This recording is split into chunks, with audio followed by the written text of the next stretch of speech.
So get ready for your forward bending. You're going to sit with your legs extended out away from you, and maybe you'll have a rolled up blanket under your knees, maybe a blanket or block underneath the edge of the buttocks, so that you can have your pelvis in neutral alignment, the natural curves of the spine before you start. So sitting up nice and tall, opening the chest. You can bend your left leg, bring the sole of the foot alongside your right inner thigh. Check that your hips are level. Inhale, take the arms up. Exhale, reach forward. And then bring the hands to the floor and just bring the gentle flexion to the spine. If you can reach the foot, you can take either side of the foot. Or you may be able to bind around the sole of the foot. Or you may just keep the hands on the floor. You can even use a belt. You can allow the leg to gently bend if it brings some ease to the lower back. Or you could just not come down so far if you want to really work into the hamstrings. And just take some deep breaths. You need to push. And then finally stretch out over the toes. Inhaling, come up and stretch the spine. And exhaling, take the arms down to the sides. Stretch out that left leg. And then let's do the other side. Right sole of the foot into the left inner thigh. And making sure the spine's nice and straight. Inhaling, lifting the arms up. Exhaling, reaching and extending first. And when you can't reach forward anymore, bring the back into a nice gentle flexion from the base to the top. And again, choose the hand position for you. Maybe the hands are by the side, or you use a belt, or you use the sides of the foot. Keep your neck soft. You can soften the knee. You can even have a block under the right knee if you prefer. And just take some really deep breaths. No need to push. Just soften. Starting to come to a more relaxed part of the program. And then stretching out over the toes, inhaling, coming up, and exhale. Bring your arms down. And you can straighten that right leg out. And again, you can adjust your buttocks so that the sitting bones are really pressing down into the floor. Got your lower back nice and curved. Inhale, raising the arms up. Exhaling, reach forward over both legs now. You'll probably not come down as far over both legs. Don't need to overextend, overstretch in this pose. Don't pull or force yourself down. You can have the little toe side edge of the feet, or you can have your palms over the soles of the feet, or you can have your hands just either side of the legs, whichever is more comfortable for you. And just soften here. You can soften the knees a little bit. You can use a belt if you're very, very stiff in the hamstrings. You may want to use a belt and just not come down so far, but try and open the chest rather than pull yourself down.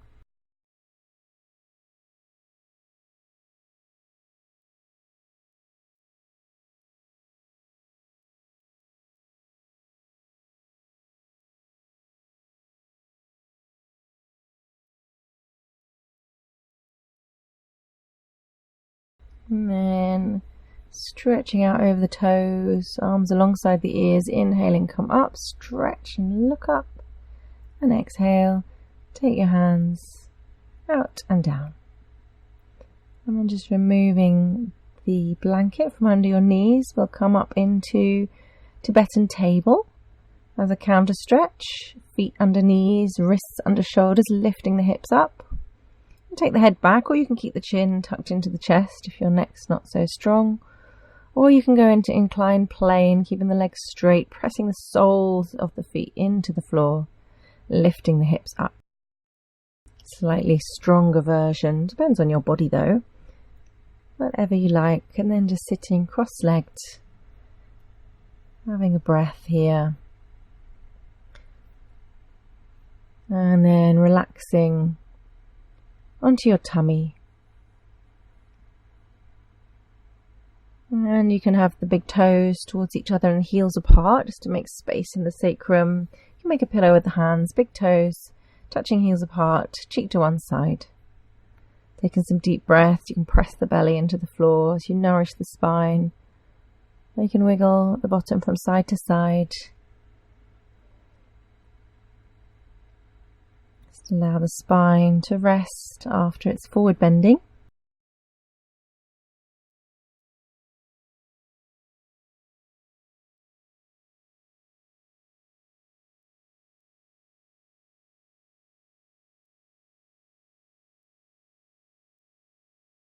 And then preparing for cobra, so stretching the feet out behind you, bringing the hands under the shoulders and the forehead on the floor, squeezing the shoulder blades towards each other and pulling the shoulders down towards the toes.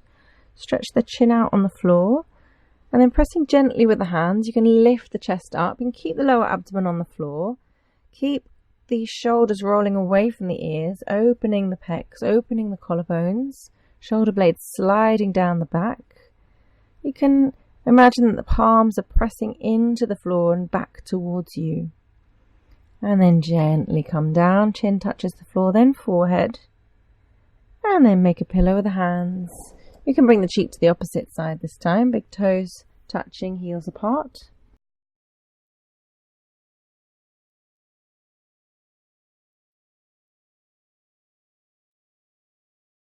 And then preparing for locust, Shalabhasana, bringing the hands under the body. You can have the palms turned up towards you, chin on the floor, and you can start by raising the right leg up.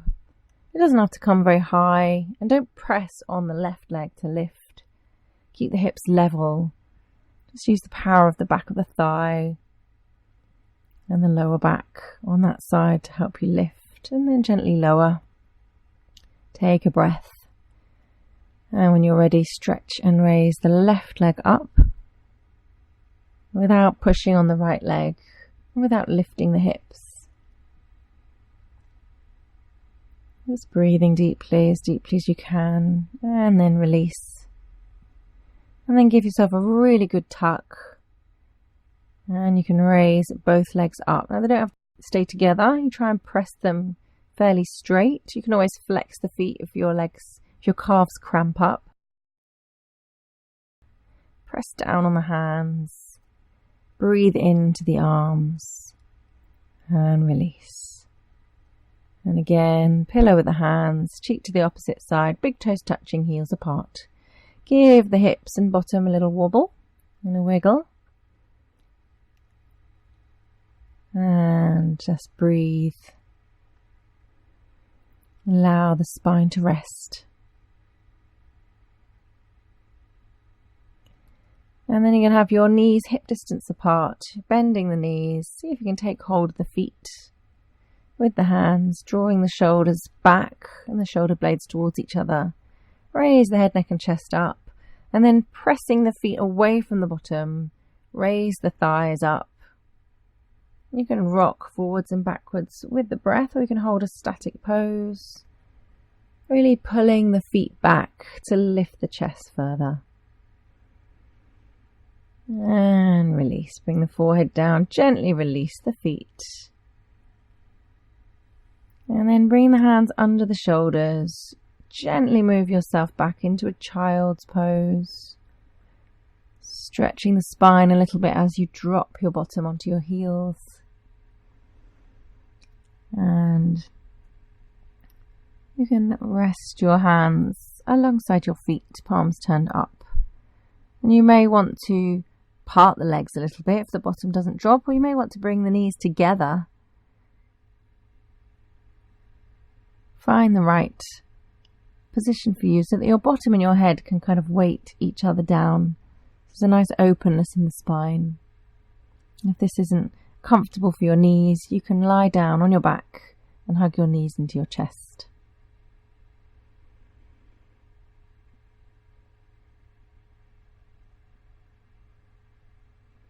Very gently pressing yourself back up to seated. And we'll come into spinal twist. So sit to the left side of the heels. And bring the right foot and cross it over the left knee. And you can move that left foot out a bit so you can drop your right buttock down. As you lean on your left side, you'll see if that's okay for your knees and hips. And if it's not, then you can stretch that left leg out. But if it is okay, you can bring the weight onto both buttocks. You may even want a block to be able to do this. And you're going to twist towards the right side, taking your right hand back. And you don't have to overstretch. You can just have a nice gentle twist here, drawing that right shoulder back and down. Don't overstretch with the neck either. Just think about the chest turning towards the right and the breath flowing deeply into the chest.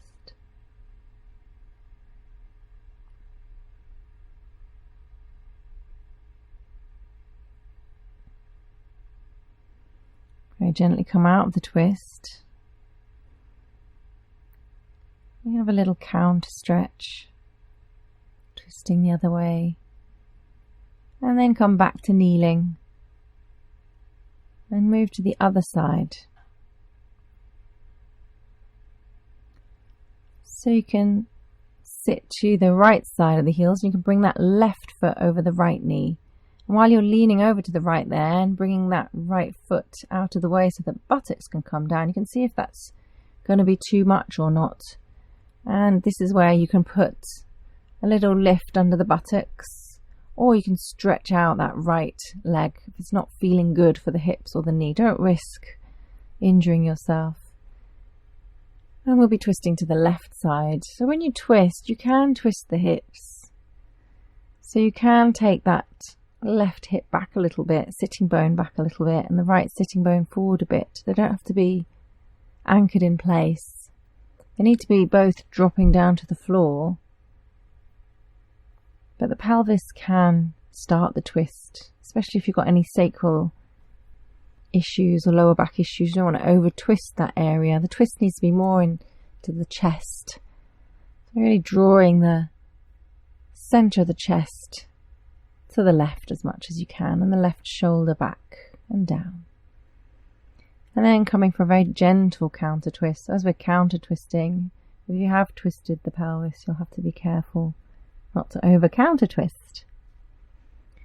And then you can come back to cross-legged seated position. And then move into your crow practice, which may be some gentle squatting practice, moving the weight from side to side on the feet. With the feet a little bit wider than hip distance apart and the toes turning out. And you may take a static squat. And if squatting is not good for your knees at all, then goddess pose, where you're standing, would be more appropriate for your body. And then if you're moving into crow pose, make sure you've got some support for your head.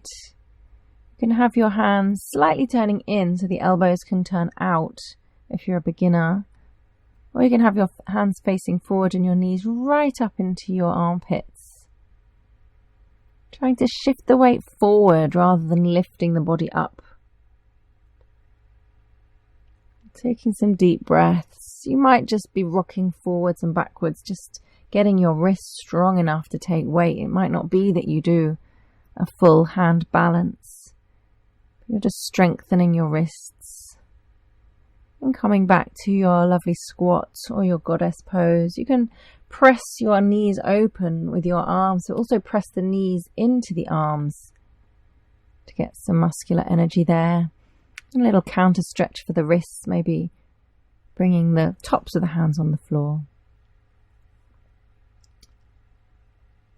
And then moving into a little Shavasana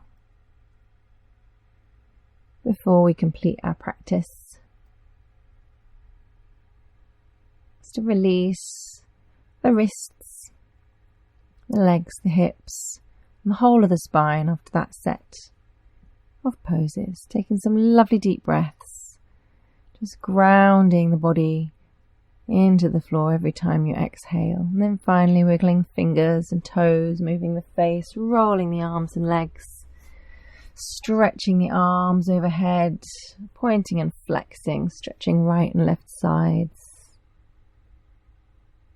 Bring the arms back alongside the body, bending at the knees, rolling onto the side. And then very gently coming up.